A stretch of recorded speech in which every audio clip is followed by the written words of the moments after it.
And good morning, everyone. This is the Buzz Studio W Buzz, your global radio network. We circle the globe 24 hours a day with the finest in broadcasting we can find, or you can find anywhere around the world. And now it's Wednesday. That means the world on finance with your host, tax expert, Mr. Everett James. Good morning, sir. Good morning. How are you? I'm doing pretty well, pretty well, pretty well. No chilly out here on the East Coast. It's in the 50s.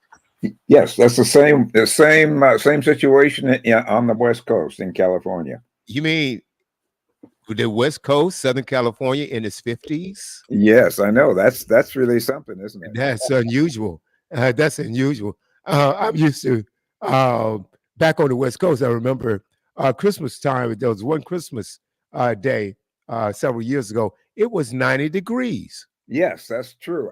And one of my first when I first relocated to the West Coast, believe it or not, it was in November that I went up in the mountains, and it was like in the 90 degrees in November. Unbelievable. Yeah, Unbelievable. yeah. Unbelievable. Well, ladies and gentlemen, get ready for tax tips with Everett James. Thank you. And welcome, listening audience. This is Everett James, your trusty tax reporter, coming to you every Wednesday morning, at least Wednesday morning on the West Coast at 10 a.m., but in the afternoon on the East Coast at 1 p.m. This is strictly an educational experience each week. We will be glad to hear from you and be glad for your participation. We would love to hear your comments and your questions. And if you do submit a question, either by phone or by email, we will do our best to answer that question in full in the following week's program. So, in order to do that, you will need to contact me or somebody on the who's an employee of the station at 951-522-9877 and 951-522-9877. And the email is ebjtax1 at gmail.com. ebj tax1 at gmail.com. Okay, folks, what we're going to do is share a few articles from local publications. In addition to providing some tax tips, some timely tax tips for you, and more information on the general election that's taking place. Wow. Approximately 4 weeks, just under 4 weeks from now on November 5th. And urging everybody, of course, to participate in this election, regardless of what your political leanings are or misgivings are. Please participate. The To begin with, I'd like to just share with you an article that was published in the Southern California news group. It actually is called the Southern California Sun, San Bernardino Sun, on September 29th, and not too many weeks ago, by Veronica De Rugby, who's a columnist. That's DE and then RUGY. And it's entitled, we just really cannot expect a return to the Trump economy. Now, this is information from, if you will, someone who has a positive attitude toward the former president. But this is a hard-nosed review on what kind of promises and what kind of expectations can we really have given our current situation. Now the gap is closing, and polls tend to show that more Americans trust former President Donald Trump than Vice President Kamala Harris on economic issues. That's just what the polls show. That is quite an understandable sentiment. Given the fact that there's we during his 4 years, we did have a strong um,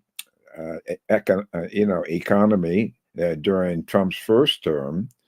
And then if you compare that with the challenges and issues of inflation and declining real wages under the Biden-Harris administration, um, voters, however, if you're pinning your economic hopes on a Trump comeback, unfortunately, we may find ourselves disappointed, and I'm speaking for those who may not vote for him, as well as for those who do vote for the return of the former president.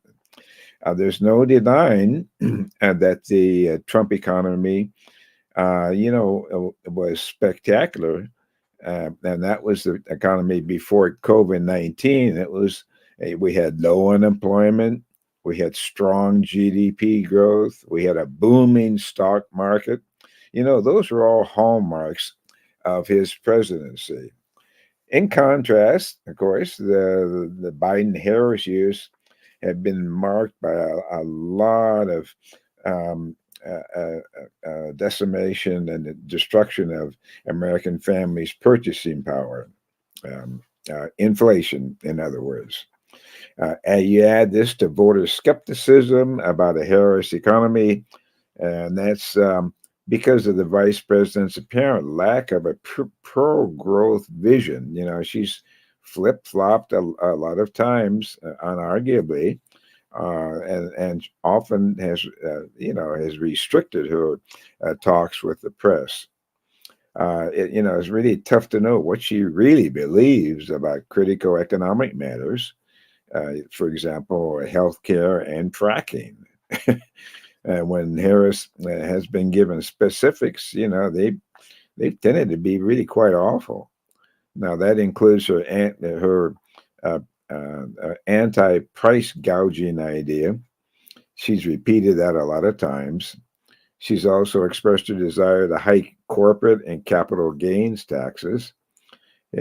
She oftentimes just reflects her basic, attitudes that she really does. That if there's going to be any growth at all, it's going to it comes from the government. So now on the other side, according to Veronica de Rugby, the columnist, there's some people who are beginning to wonder, whether a second Trump term would actually deliver the economic resurgence that that voters are actually hoping for. The circumstances that Trump would be inheriting are a lot more difficult, a lot more challenging than he faced back in 2017. Now, just consider, for example, government debt. Well, on the eve of the pandemic, the outstanding public debt was around $18 trillion, spelled with a T. But, if you compare that with what we're facing now, it's now $28 trillion or more. And there's really no reason to believe that Trump can cut spending or will cut spending or pass the necessary reforms. That's a big issue, the reforms. In part because, he explicitly has said on his campaign trail that he will not touch Social Security or Medicare. And those are the two main drivers of, our physical mess right now. In addition, even with the economy booming during his first term, he and Congress really, nevertheless, they managed to grow that budget deficit to nearly $1 trillion. It stands today at nearly $2 trillion today, and it's projected to reach 2.8 trillion in just 10 years. Now, Trump may believe that he'll bring enough economic growth to wash away our financial troubles. What? I don't know. The scale of the current debt and the future indebtedness is so large that economic growth really will not be enough. And it's easy, to even see that with the millions, 13 plus million new migrants in the country. And even this broadcaster has to acknowledge that despite all of the deportation pledges, it's gonna be pretty tough to eject all of the immigrants that we have absorbed, and it's most likely that while we may deport the obvious criminals, gang bangers, persons who may be security risk, and those who even came in to the country not through the official ports of entry. There's no way that with this large mass of migrant populations, particularly with children, it's unlikely that all of those migrants are going to be deported, which means a huge, absolutely huge debt and additional funding that is going to be required, in addition to all of our financial problems that we have now. The One of Trump's most pro-growth achievements, was the 2017 Job Act and Tax Cuts Act, and that was some of actually the only thing that surpassed that were some of the regulatory reforms. But some of those provisions, the 2017 Tax Act and Jobs Act and Tax Cuts Act, some of those are scheduled to expire at the end of next year. Wow, at the end of 2025. And as of January 1st of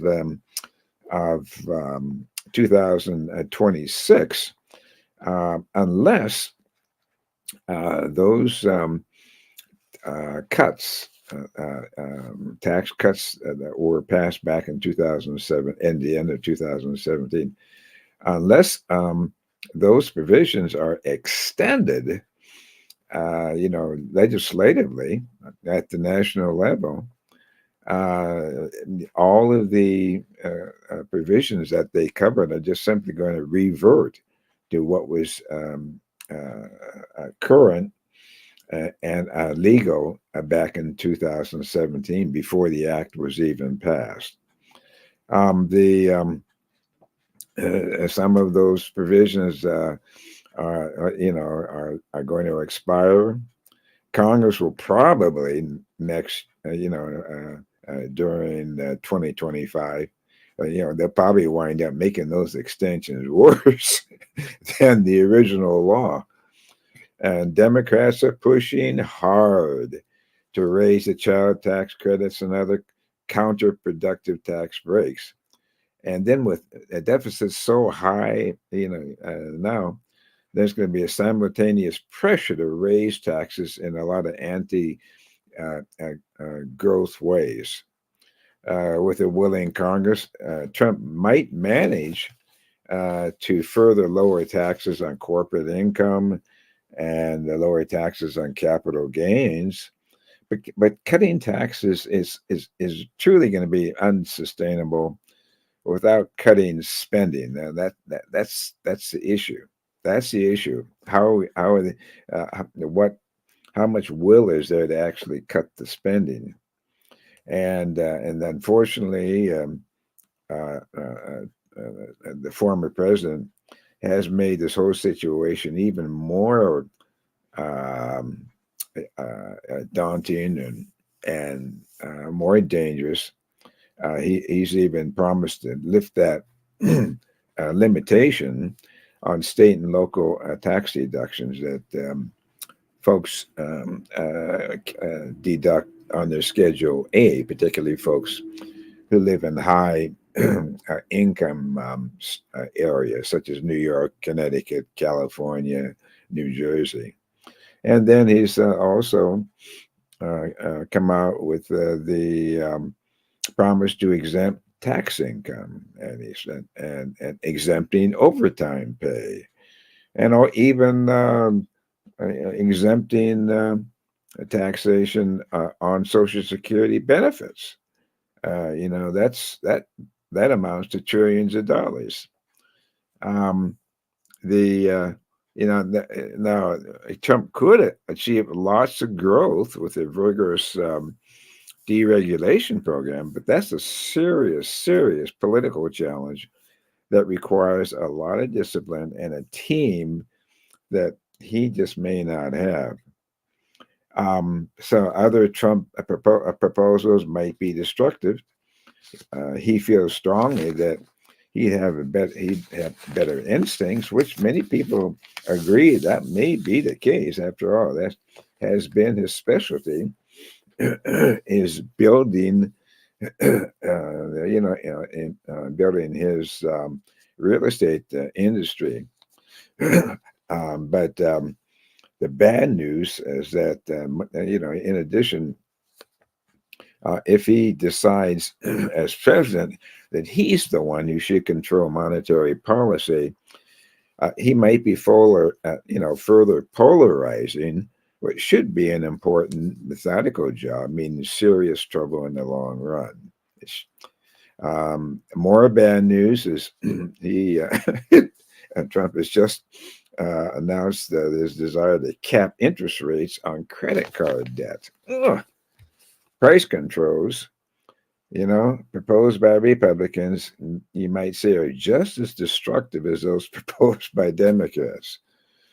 An economy can survive a lot of abuse from the government, but it's almost impossible to endure politicians' attempts to overrule the supply and demand rule. And that can lead to serious shortages and other problems. And awful, too, is Trump's proposal to impose the across-the-board 10 to 20% tariffs on imports, with a special 60% levy on Chinese goods. Now, this would be enormously costly for consumers, damage relationships with one of our, most frequent trading partners, and wind up denying American things we want and need. And of course, that not to even mention, the political issues that are quickly escalating in the South China Sea with their threats to overtake nationalist China. But those type of tariffs may wind up denying Americans things we want and things we need. So, and so there is a great allure of returning to the pre-pandemic economic prose, prosperity. That's real strong, but to put it in a few words, it's going to be pretty difficult to just simply turn back the clock. And if that is done, he may have a harder time doing that than what is conveniently proclaimed, in campaigns, as campaign rallies.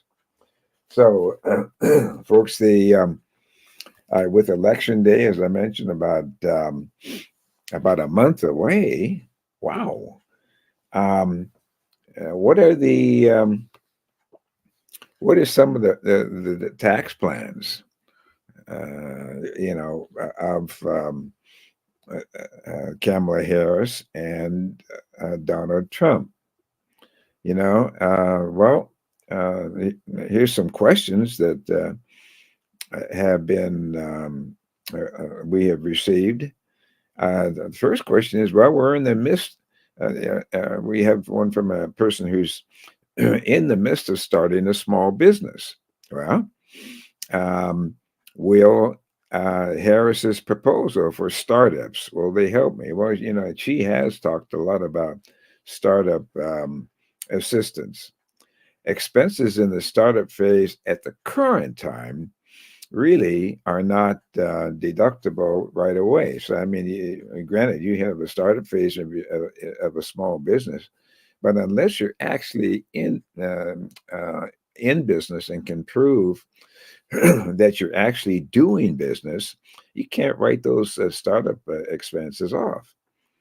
There is a way, however, that they can elect to write off rather up to $5,000 of such costs. That's what's currently in effect, and you can elect to write off up to $5,000 of such costs in the first year. But the condition is that you have to prove that you actually are engaged in business. And then if you have additional or more money than $5,000 in startup expenses, you can amortize it over 180 months, which it winds up to which converts into about 15 years. The $5,000 max, that phases out dollar for dollar once the total costs go over $50,000.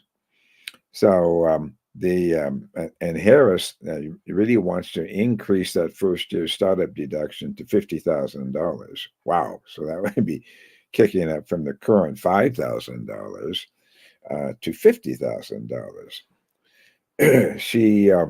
She also is calling for a simplified standard deduction for small firms. That would, that is a positive proposal, particularly from a small business person myself, and that would be, a deduction, a simplified a standard deduction as opposed to listing all of your specific expenditures. She hasn't given any more specifics yet on that. Her proposals are not new.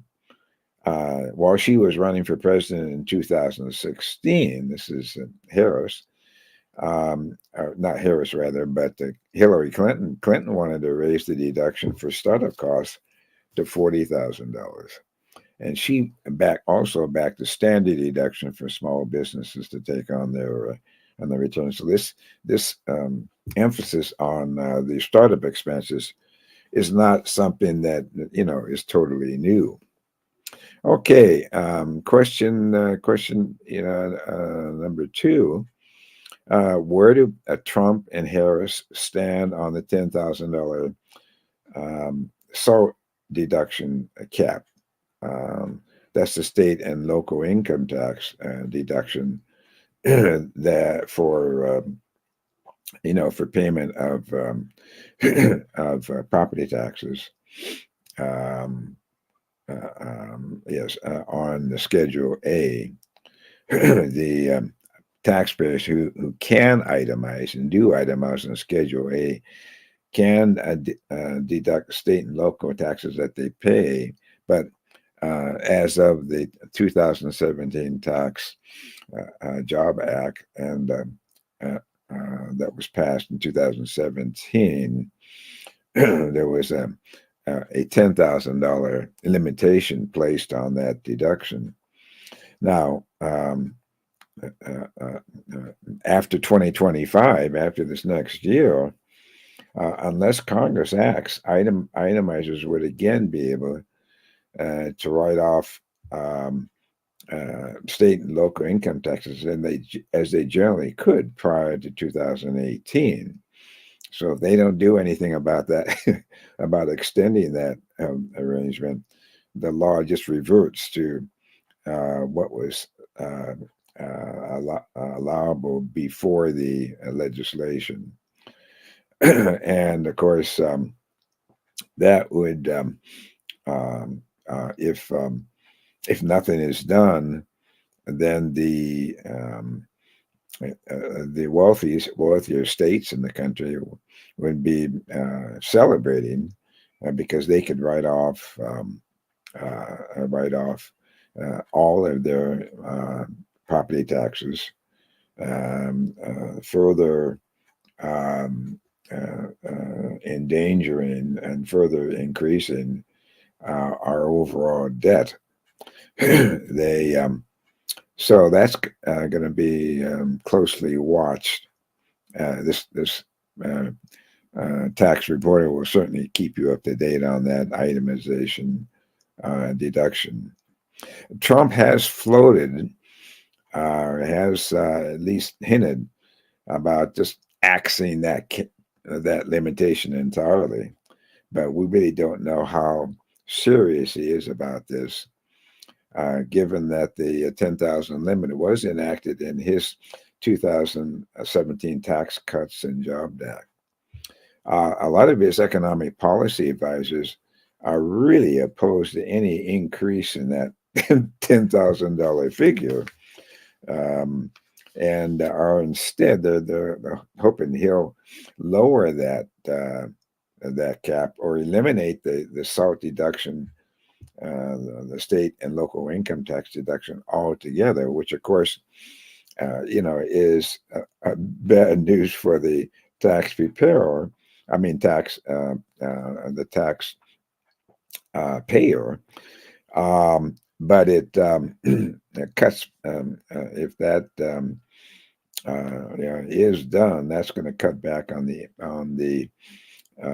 money that's being taken in to pay the Social Security outlay or pay their benefits.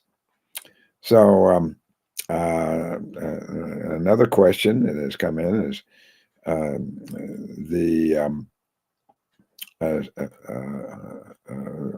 Harris has another thing that has been come in is whether or not eliminating that $10,000 write-off limitation would disproportionately benefit upper incomers. Of course, it would, but as I say, it would also cost the government a lot of money that the future president and Congress could use for other necessities. We really don't expect Congress to enact any tax laws, to be honest, before the election. There are some interesting tax suggestions, and recently the House passed 3 tax-related bills. One would hike fines for unauthorized disclosure of taxpayer data. Another would expand tax deductions for donations to veteran service organizations. And then a third, and these are all just House-passed bills, a third would codify IRS guidance that classifies some services and drugs for treating a range of chronic diseases. So that those are things that have, there's even been a bill that 2 House members have sponsored that would help pet owners. How many people have pets? The bill would let pet owners use money in workplace flexible spending accounts or health savings accounts to pay for up to $1,000 veterinary care costs or pet insurance. How many people really, really suffer whenever they have to pay for the veterinary companions? The owners of service animals would be able to use unlimited funds for this purpose. So that's something that is has been in the works. The some things that you need to be aware of, and the and this applies to the gig economy. Um, the Right now, if you have income that is not from wages, not from a W-2, but you have a second job, as many people do have, and you get income from that second job, that's all taxable, folks. And it doesn't just, you don't just have to have a 1099 or to declare that income. Cash is still taxable if you've earned it, on a side gig job, such as Uber, um, or other um, computer generated job opportunities. The So currently, if you get more than $600 a year for goods and services, the law requires you to report that income. Now, it also provides, of course, the ways for you to reduce the taxability of that income by by using and filling out a Schedule C. A prior law required 1099-Ks to be sent only to payees with more than 200 transactions or $20,000. Well, that whole thing was put on hold. It was supposed to be scheduled with the 2022 forms, but IRS delayed it, and so they delayed that whole implementation.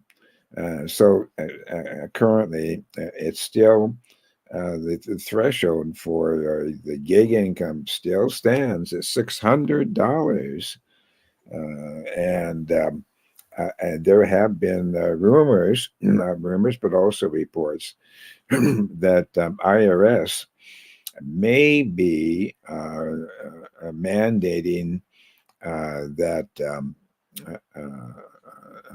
that 2024 1099-Ks, that will be reportable in next year will have a $5,000 reporting threshold. So, but we haven't had confirmation of that as yet. I guess keep in mind that it's still 600. The threshold is still $600, and you'll be safe by remembering that threshold. Are you thinking about installing, or is it possible to install an electric vehicle charger in your main home? Well, if you do that, you can get a federal tax credit, and that's thanks to the 2022 Inflation Reduction Act, which extended through 2032, a non-refundable tax credit equal to 30% of the cost of equipment and installation of the charger. Businesses will get a bigger break, generally equal to the lesser of 6% of the cost, or $10,000 per electric charger. And if you're interested in that, credit deduction, you would need to use Form 8911 to calculate the credit. And before I would even anticipate attempting to garner that credit, I would contact your local and current tax preparer or tax consultant to get the latest updates and research that you will need to do in order to benefit, from that. The IRS is continuing to require more and more filing on digital assets. There's been in and out of courts. None of the changes that they've discussed have yet been implemented, but you're still asked that question on the tax return, and you do have to go into detail if you have had transactions, cyber currency transactions over the past tax reporting year. This summer, this past year, there was literally thousands of folks who were attempting to get a refund, based on the pandemic struggles to maintain employees on staff and not lay them off. And there was what they call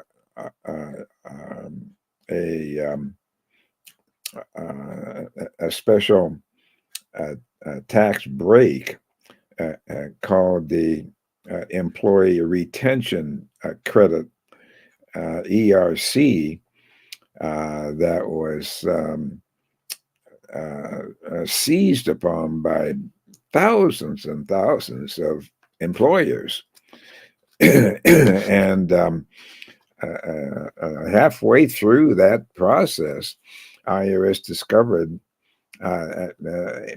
just unbelievable amount of potential fraud. Well, they per IRS, they put everything on hold.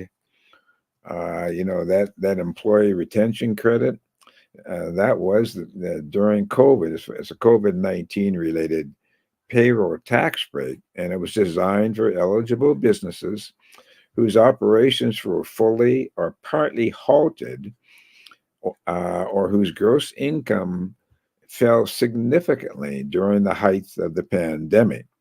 And employers, as you have heard, have been swamping IRS with Form 941X filings, requesting refunds for prior year employment taxes that they paid and any excess refundable credits. Unfortunately, a large number of these claims, they had high potential for errors, and according to IRS, the IRS became aware that the whole program was rife with fraud, in major part due to unscrupulous and aggressive promoters and the complexity of the law. So this past summer, they sent out thousands of letters denying the ERC refunds, employee retention credit refunds.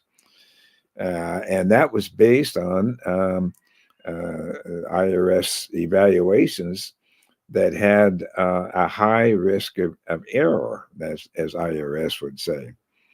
So employers who actually received that letter, it was the number was 105C. They can agree with it, or they can dispute it. IRS has come back with those who agree with their disallowance. They don't need to do anything. Those who don't agree have a few options. They can send additional documentation supporting their eligibility for the credit within 30 days, mind you, 30 days of the date of the letter.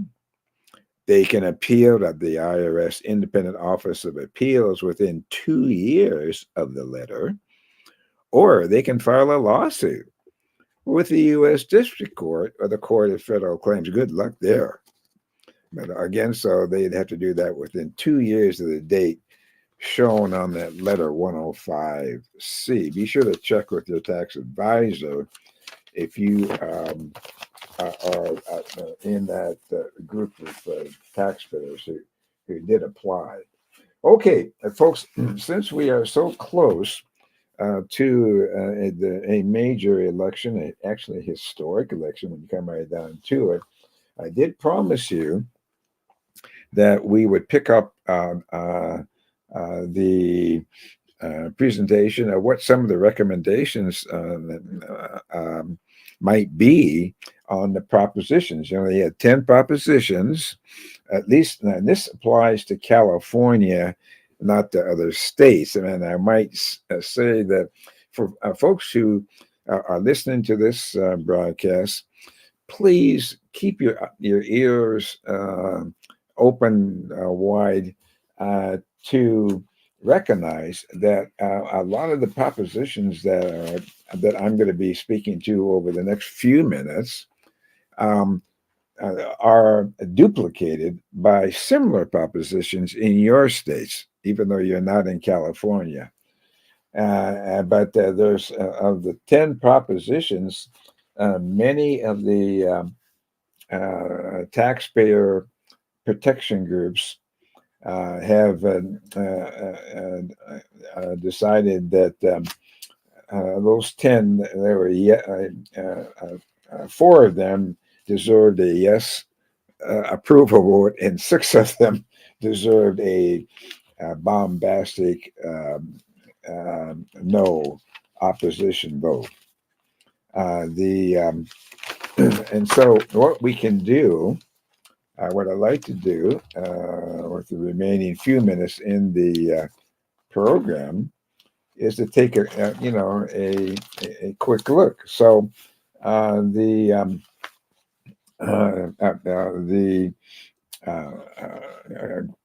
taxpayer protection groups are strong, such as the Howard Jarvis Taxpayers Association. Strongly recommend a yes on propositions 2, 34, 35, and 36. Proposition 2, 34, Proposition 34, Proposition 35, and Proposition 36. Okay, let's go over those first, and then we'll go over the no recommendations. So for Proposition 1, and that is a proposition, I'm sorry, that's Proposition 2, rather. That's the first proposition that we're looking at. They're voting a yes, and we'll take the yeses first, as I mentioned, on Propositions 2, Proposition 34, Proposition 35, and Proposition 36.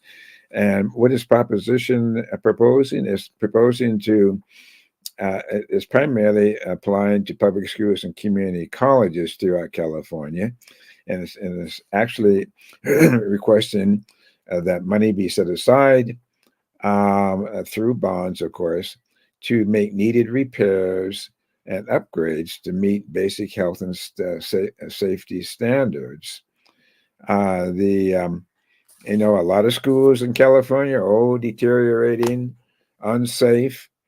But it does, those repairs are urgent for leaky roofs, deteriorating gas, electrical, and sewer lines, plumbing, restrooms, providing clean drinking water, removing mold, asbestos, and lead paint from our schools, and protecting students from extreme heat.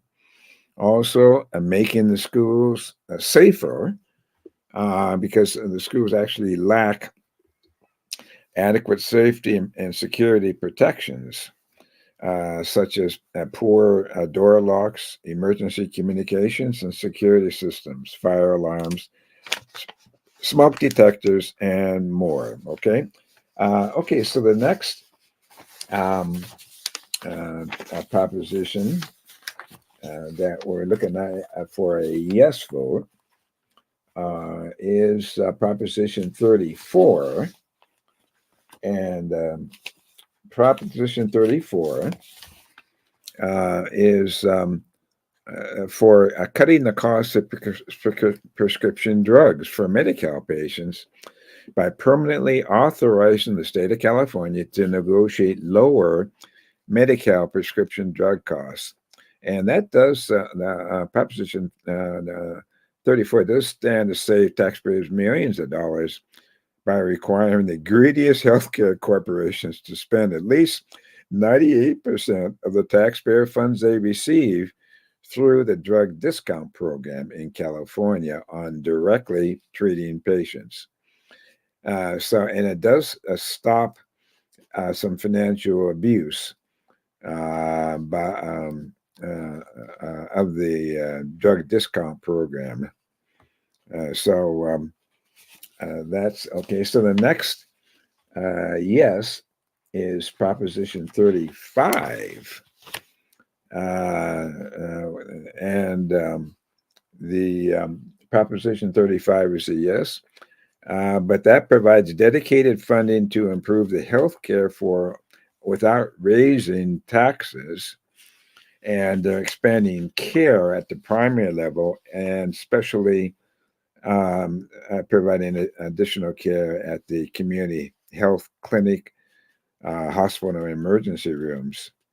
It prevents Prop 35 prevents the state from redirecting these funds for non-healthcare purposes. In other words, diverting it to some other purpose. Okay, and the last prop that we're recommending a yes vote, wow, is Proposition 36, and that is a big one. That's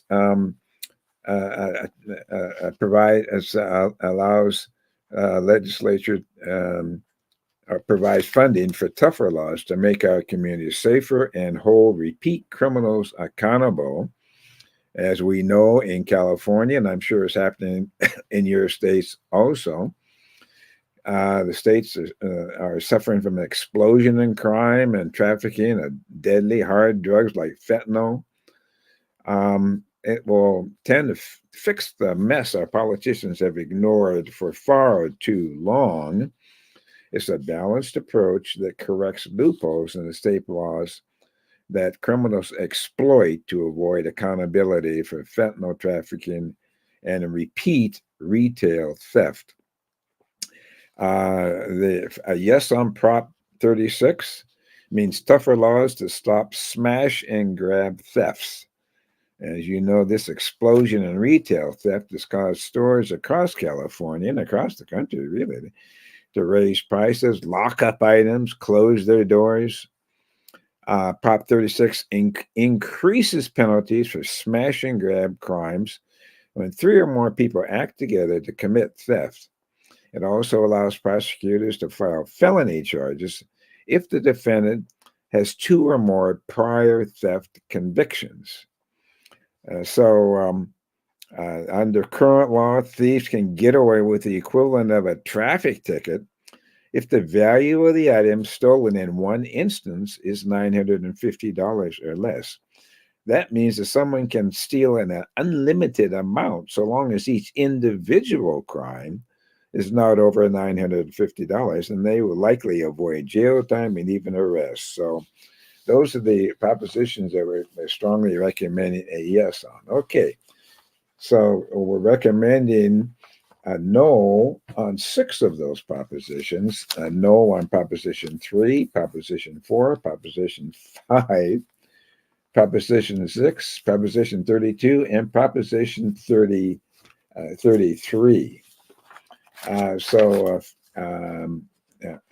No is on Proposition 3, and the reason that we're recommending a no is that the Proposition 3 removes all. It was really not due to discrimination or same sex. Same sex marriage has been illegal since 2015. No one's trying to change that. Not the Supreme Court or nobody else. But there's just simply no reason to pass this dangerous measure that is Proposition 3. Proposition 3 removes all protections on marriage, including protections against marrying children, marrying close relatives, and three or more people marrying each other. So that's the backers claim to care about civil rights and fairness. However, Proposition 3 puts what adults want ahead of what children need by saying mothers and fathers aren't necessary. That's what it actually says. It ignores years of study and basic common sense, affirming that kids do their best when raised by both parents in a stable family. Okay, the next no, a strong no, is on Proposition 4, folks.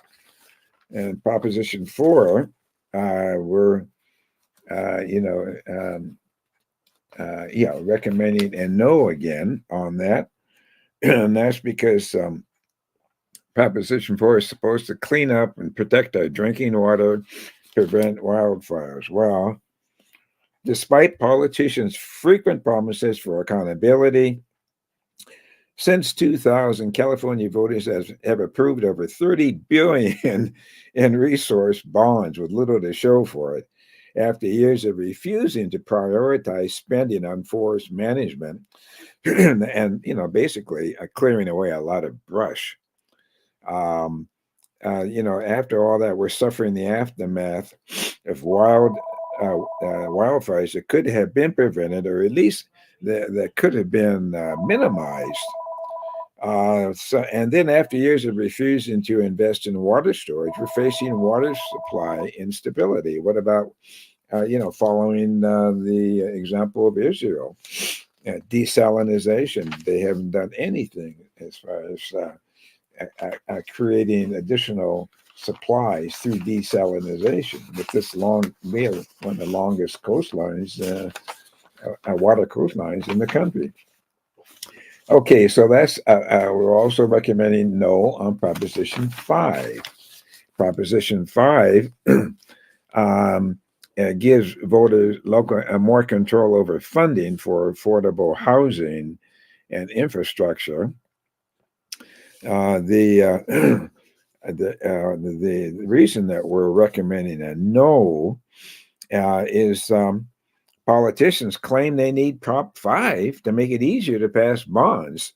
But they don't tell you that the bonds are not free. Bonds are debt. A $20 billion bond costs $30 billion to repay. And it's paid off. How is it paid off? It's with your property taxes, your home property taxes. The politicians of Sacramento turned that a $100 billion surplus into a $73 billion deficit. Now that's a $100 billion surplus into $73 billion deficit in just 2 years. Now they want to use local taxpayers as a credit card to keep on spending. They want you to pay for affordable housing and other infrastructure projects with higher property taxes. So the no, politicians say proposition will build infrastructure, but the fine print defines infrastructure so broadly that it can include just about anything they want to fund on the backs of local taxpayers. Proposition is just more wasteful spending, and so we're recommending a no on Proposition 5. And the Proposition 5 also is allowing the approval of these bonds to go from 2/3 of the eligible electors down to 55%. which means it's going to be easier to get these things passed, these bond funding measures passed with a lower threshold. Who wants that? Okay, so next one is Proposition 6. Proposition 6 has to, Proposition, 6 actually bans, all involuntary, work within California prison systems. So that just we're recommending that be banned because it would it would ban all involuntary work, and we want to keep that keep that open. Okay, the next proposition is 32, and 32 has to do with a raising the minimum payment to $18 an hour, and they say that most of the folks who earn $18 an hour are heads of households and so forth, and so they feel they should get at least $18 an hour, but small business and working family advocates don't want or are opposed to 32 is obviously another automatic increase in inflation.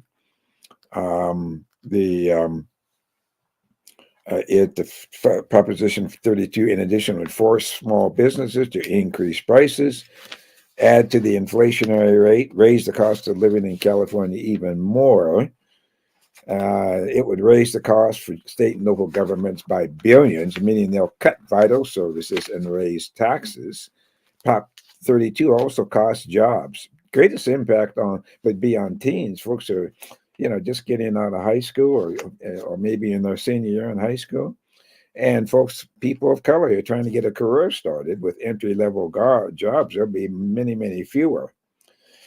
So we're recommending that take place. And then the last proposition that we're recommending a no on has to do with healthcare providers, but the tax protection aid organizations say Prop 33 is deeply flawed. It will increase housing costs and block affordable housing. And this proposition is supposed to be used to help low-income HIV and AIDS patients, and it's it's another one of the anti-housing crusades. But Prop 33 seems familiar to many people. And they discovered this because nearly 60% of the California voters rejected the same flawed scheme in 2018 and 2020. Seniors, veterans, and affordable housing experts all oppose Prop 33 because it will make the housing crisis even dramatically worse. The Housing Action Coalition calls Prop 33 deeply flawed and deceptively anti-housing. Another reason why people are against it is funded by a notorious slumlord, CEO Michael Weinstein of the AHF. LA Times described Weinstein as a slumlord with a long record of health and safety violations and unfair evictions. And they also say that Prop 33 is a Trojan horse that overturns the state affordable housing laws. It's misleading. It could effectively overturn more than 100 state housing laws, including laws making it easier to build affordable housing and fair housing and tenant eviction protections. It could also strip the Attorney General's ability to enforce certain current housing laws. So, needless to say, again, we're recommending that we vote no on housing. on that proposition. Okay, folks, it looks as though we have concluded this week's informational program for you, and we will